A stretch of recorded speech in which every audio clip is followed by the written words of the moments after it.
This is LBC from Global, leading Britain's conversation with Clare Foges.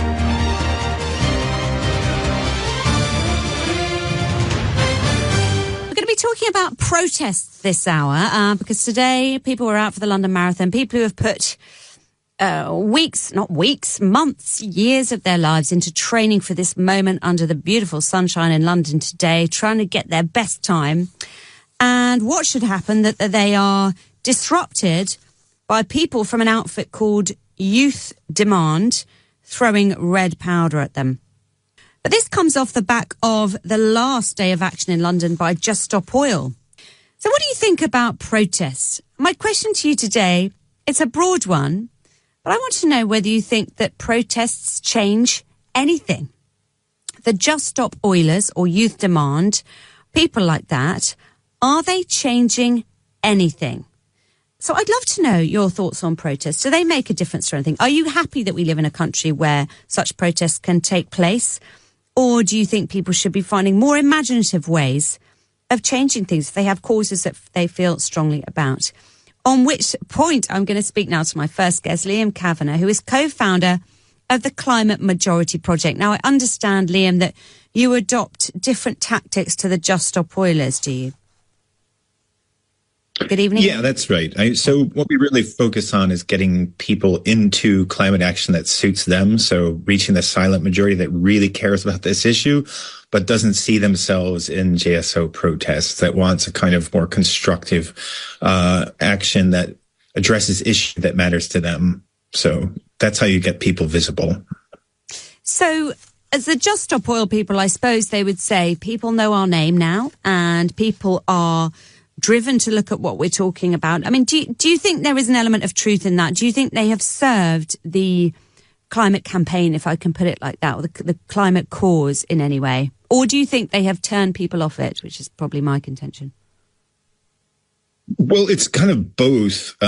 So we talk to a lot of people who really care about this issue, and the kind of story you get back a lot as well. They had me a bit at first, and then they lost me relatively quickly. If you look at polls, there was an increase in awareness around the issue, but at a certain point, people feel like they're being shouted at about a problem they already know about, right? I know there's a problem. You're shouting there's a problem. Why are you telling me this, right? So I think we find more effective communication when we assume the audience already knows there's a problem with climate, and then it's a conversation about what are we going to do about it.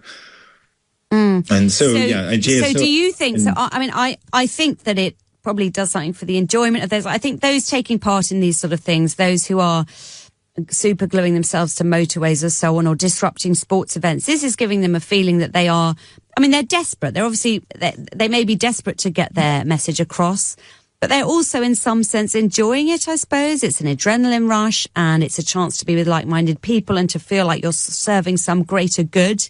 But do you think, are you quite glad that they've hung up their orange vests? Hello, Liam. Yeah, I think from the evidence that's out there. Yeah. Can you hear me? Yes, I can. Yes. Yeah.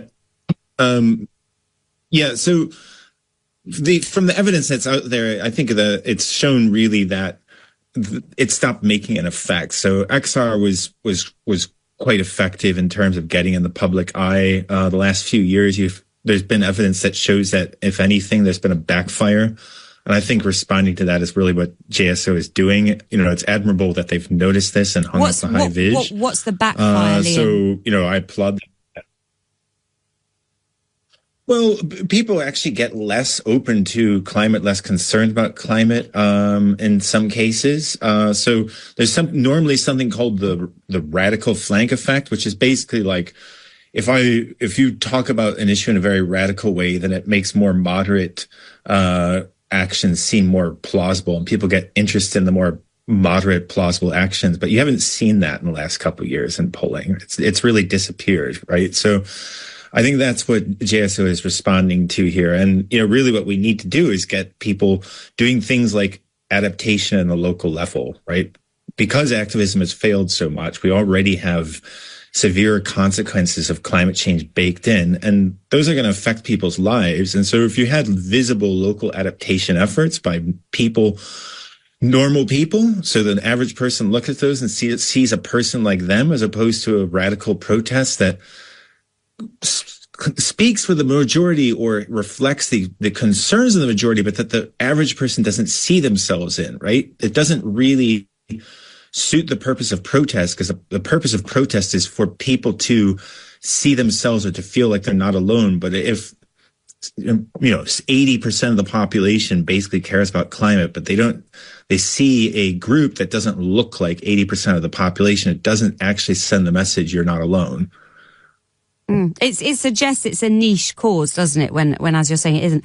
Can you tell us something about your tactics then? What are you doing to raise awareness? It reinforces that. Yeah, exactly.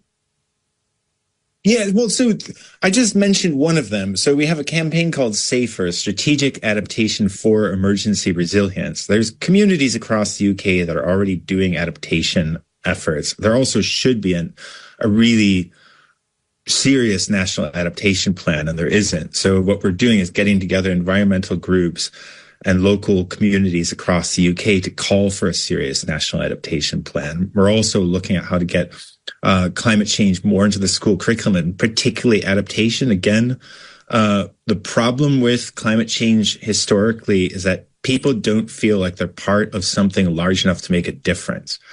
If you can't do that, and you can't help people deal with the emotion that comes from that, then you can't really create mainstream mobilization, right? So what happens instead is that actually we don't talk about the whole reality because it's too depressing. And that is sort of what people have been doing for the last decade, is saying, well, let's be really hopeful about climate change, and let's not talk about the bad stuff too much because it just depresses people. But, when have you ever seen a war mobilization or a successful mobilization that didn't talk about the truth? What you need to do is convince people they can be part of a collective response. And we've really been failing on that. But being part of an adaptation effort, people can feel that more, because actually they can change their own future at the local level. And when they get into that types of concentration, start engaging with the issue in a way that gives them tangible results, then you have a more engaged population. And then we might be able to do more of these ambitious things on a national level. But you have to start with things that really matter to people and make them feel like they can do something. Thank you, Liam. Thank you so much. Liam Kavanagh, co-founder of the Climate Majority Project.